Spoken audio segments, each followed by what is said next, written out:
آج لوگ پیروں اور بابوں کے پاس جاتے ہیں، عاملوں کے پاس جاتے ہیں، ہمیں کوئی ایسا تویز دو جس سے برکت ہو جائے، لیکن حضور نے فرمایا تم غریب کو غریب کا حق دے دے، آمنہ کا لال تجھ سے مال میں برکت کی جو ہے وعدہ کرتا ہے۔ حضور نے اس کے ساتھ وعدہ کیا ہے یار جو وظیفہ حضور دے دیں اور جس وظیفے پر عمل کرنے کے بعد مسلمان بعد میں اگر کہے کہ یار مجھے فائدہ نہیں ہوا، پھر بات بنتی ہے۔ جو مسلمان حضور کے دین کو، حضور کی تعلیم کو چھوڑ کر دوسری چیز میں برکتیں ڈھونڈے تو اس کو کبھی بھی برکت نصیب نہیں ہو سکتی، اس کا کام ہمیشہ بگڑے گا۔ اس لیے کہ حضور نے جو فرما دیا، اس لیے اعلیٰ سے فرماتے ہیں نا، نکلی جو منہ سے تیرے بات وہ ہو کے رہی، فقط ایک اشارے سے سب کی نجات ہو کے رہی۔ دن کو جو کہا شب ہے تو سورج نکل آیا، اور شب کو جو کہا دن ہے تو رات ہو کے رہی۔ یہ حضور کا باتیں ہیں جو بدلنے والی نہیں ہیں، اللہ تعالیٰ نے وعدہ کیا ہوا ہے۔ حضور علیہ السلام نے ارشاد فرمایا کہ اسلام کے اندر انسان کے حقوق تو اتنے بڑے ہیں، انسان کے حق کی فضیلت بعد میں سنو۔ حضور نے فرمایا ایک شخص تھا بنی اسرائیل کا، یہ بخاری شریف میرے سامنے ہے، آقا علیہ السلام نے ارشاد فرمایا کہ وہ رستے میں جا رہا تھا، اس نے دیکھا کہ ایک کتا پیاس سے بلک رہا ہے گرمی کی وجہ سے اور مر رہا تھا وہ، اور وہ شخص کے پاس کوئی چیز نہیں تھی کہ وہ اس کو پانی پلا سکتا۔ قریب ایک کنواں تھا، وہ کنویں میں اترا، اپنے جوتے کے ساتھ پانی بھر کر لایا اور اس کو پلا دیا۔ اس جانور کو، کتا جو کہ نجس ہے، جو کہ کپڑوں پر لگ جائے تو جب تک دھوئیں گے نہیں نماز نہیں ہوگی، اللہ تعالیٰ کو نجس پلید جانور کو پانی پلانے والے پر اتنا رحم آیا، اللہ تبارک تعالیٰ نے اس کے پچھلے سارے گناہ معاف فرما کر اس کی اس نیکی کو قبول کرتے ہوئے اس کو جنت میں داخل فرما دیا۔ یار اسلام ایک ایسا دین ہے، تو آج پڑوسی پڑوسی کا نہیں ہے، آج جو ہے نا بھائی بھائی کا نہیں ہے، ہر کوئی ایک دوسرے سے لڑ رہا ہے، جھگڑ رہا ہے ایک دوسرے سے، جناب گرما گرمی کا موسم ہے۔ تو حضور علیہ السلام نے تو حقوق العباد کا اس قدر درس دیا۔ حضور نے فرمایا کہ جو تم اپنے لیے پسند کرو وہ مسلمان بھائی کے لیے پسند کرو، اپنے لیے جیسا پسند کرنا ویسے مسلمان بھائی کے لیے پسند کرو۔ یہ نہیں ہے کہ اپنے لیے اچھا اور جو دوسرا ہے چلو بھائی کوئی بات نہیں ہے تو غریب آدمی اس کو یہ دے دو، نہ۔ اس لیے قرآن حکیم نے جو درس دیا ہمیں نیکی کا، چوتھا سپارے کی پہلی آیت ہے، لن تنالوا البر حتی تنفقوا مما تحبون۔ اللہ نے فرمایا تب تک تم نیکی کو پا ہی نہیں سکتے جب تک اپنی پسندیدہ چیز اللہ کے لیے قربان نہ کر دو۔ تو اپنے لیے جو چیز پسند آئے وہی مسلمان بھائی کے لیے اپنا کرو۔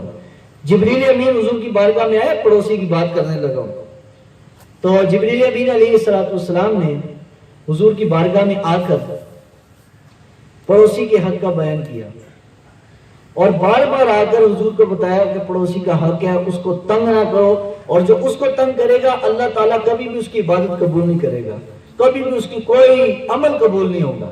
پڑوسی کے بارے میں جب بار بار جبریل امین آئے، حضور نے فرمایا کہ میں دل میں یہ چیز پیدا ہوگی کہ شاید اب اگلا جو حکم نازل ہو پڑوسی کے بارے میں، شاید کہیں یہ نہ ہو کہ اللہ تعالیٰ یہ حکم نہ دے دے کہ پڑوسی کو اپنی جائیداد میں سے بھی حق دو۔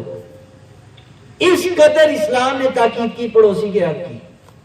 اور داتا صاحب علیہ رحمہ نے کشف المجوب میں یہ جو ہم مجلس لوگ ہوتے ہیں ان کے بارے میں فرمایا کہ حضور کے 70 اصحاب صفا تھے جو ہر وقت مسجد نبی میں رہتے، دین کی بات سیکھتے، دین سیکھتے، مسجد کے اندر ہی ان کا کام تھا رہنا، ان کا کوئی کاروبار نہیں تھا، کوئی دنیاوی لین دین نہیں تھا۔ حضور کے پاس جو چیز کھانے کے لیے آتی، اب یہ ہم مجلس کی میں بات سنانے لگا ہوں، اور کبھی بھی ایک مجلس میں 2 بندے کانوں میں بات نہ کریں، یہ بھی آداب کے خلاف ہے، حضور نے منع فرمایا ہے۔ اور کبھی ایک کے پاس کوئی کھانے کو آ جائے تو وہ سب کو دعوت دے۔ حضور کے پاس ہے دودھ کا پیالہ، بڑی مشہور حدیث، آپ نے حضور کا وہ معجزہ بھی سنا ہوگا۔ حضرت ابو ہریرہ رضی اللہ تعالیٰ عنہ فرماتے ہیں وہ دودھ کا پیالہ میں حضور کی بارگاہ میں پیش کیا، فرماتے ہیں مجھے بڑی بھوک لگی تھی، نبی پاک علیہ السلام کو تحفہ آیا تھا، چاہتے تو حضور گھر لے جاتے کہ چلو بھائی ہم اپنے بچوں کو، اپنی ازواج کو میں یہ جو دودھ باہر سے ہے وہی پیئیں. حضور نے اس وقت مجلس میں موجود جو 70 صحابہ تھے حضرت ابو ہریرہ کو فرمایا ابو ہریرہ سیدھے طرف سے شروع کر دو. حضرت ابو ہریرہ نے پہلے صحابی کو دیا, پہلے نے پیا. حضور نے فرمایا اور پیو. وہ پیالہ ختم نہ ہوا, دودھ ختم نہ ہوا. پیالے کے اندر کتنا دودھ ہے؟ زیادہ زیادہ کلو دودھ ہوگا. ایک صحابی نے پیا اور صحابی فرماتے ہیں پیٹ بھر گیا, نہیں پیا جا رہا. دوسرے نے پیا. اس طرح 70 صحابہ نے پیا. آخر میں ابو ہریرہ کو حضور نے فرمایا ابو ہریرہ اب تو پی. ابو ہریرہ فرماتے ہیں مجھے بڑی شدید بھوک لگی تھی, اب میں ہم مجلس کی بات سنانے لگا ہوں. حضور نے خود پہلے نہیں پیا, خود پہلے نہیں پیا. جو بڑا ہوتا تو یہ پہلے لوگ اس کو دیتے ہیں, لیکن حضور نے اپنا حق دوسرے کو دے دیا. اور سارے 70 صحابہ نے پی کر آخر میں حضرت ابو ہریرہ کو فرمایا ابو ہریرہ اب تو پی. حضرت ابو ہریرہ فرماتے ہیں میں پیا اور تک میرا پیٹ بھر گیا بالکل. آخر میں نبی پاک علیہ الصلوۃ والسلام, لوگ تو آج ایک دوسرے کا جھوٹا پانی نہیں پیتے. حضور نے 70 صحابہ جنہوں نے ایک برتن میں پیا, ایک ہی برتن میں 70 صحابہ نے پیا. یار وہ نبی تھے سارے, بولو وہ صحابہ تھے اور حضور کیا تھے؟ نبیوں کے امام. آج کوئی اونچا بندہ ہو ساتھ اپنے کپڑے ٹچ نہیں ہونے دیتا. وہ کہتا ہے میں بہت اونچا ہوں, میرے ساتھ کوئی جناب برابری میں بھی نہیں بیٹھنا چاہیے. اور یہ یہاں پر نبی آخر الزمان صلی اللہ علیہ وسلم کی تعلیم دیکھیے کہ ہم مجلس جو لوگ تھے ایک محفل میں بیٹھنے والے, حضور نے وہ پیالہ آخر میں خود نوش فرمایا اور سارا کا سارا وہ حضور نے ختم فرما دیا.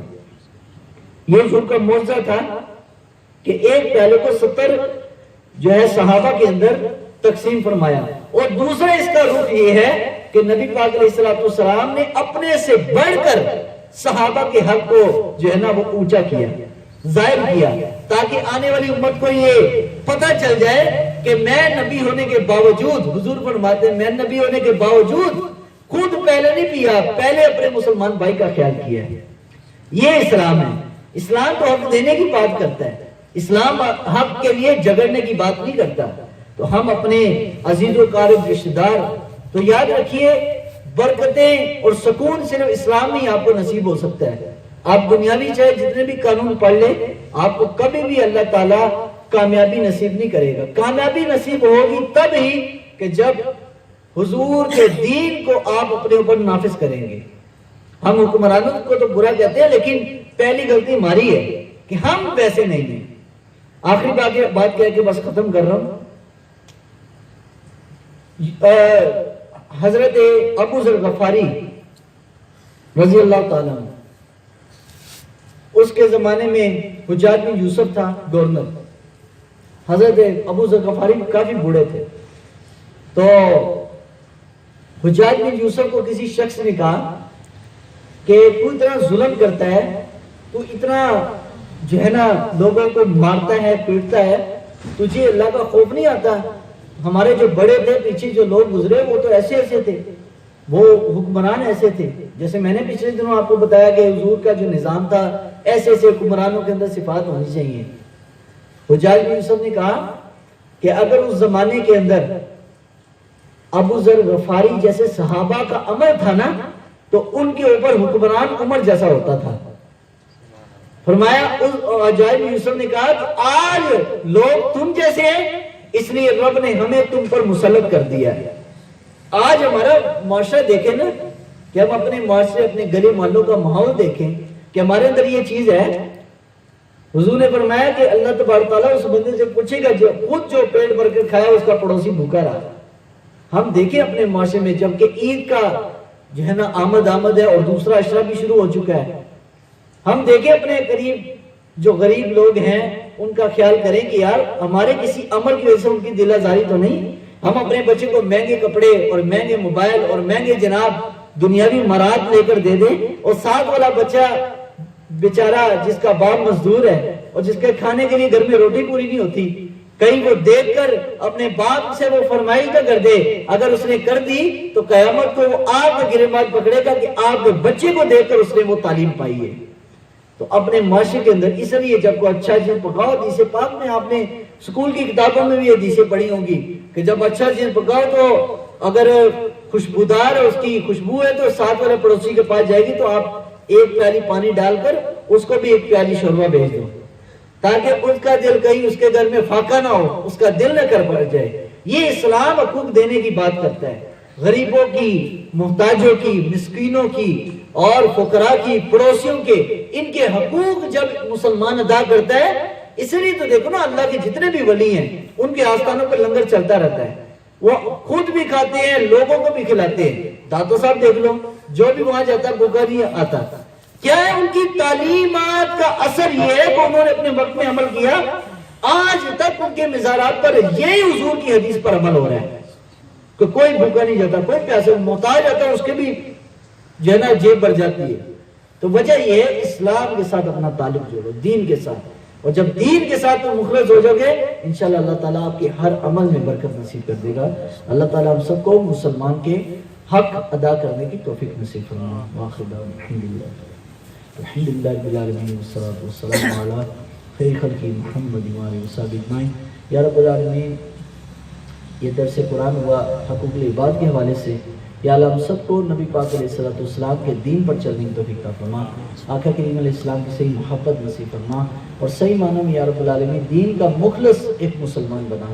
یا اللہ ہم سب کے اس ماہ رمضان کے روزوں کو اپنی پاک بارگاہ میں قبول منظور فرما، ہم سب کو ایمان والی زندگی اور ایمان والی موت نصیب فرما، وقت اخیر ہم سب پر اچھا فرما، تو یا اللہ دنیا میں جہاں کہیں مظلوم مسلمان ہیں ان کی غیبی مدد فرما۔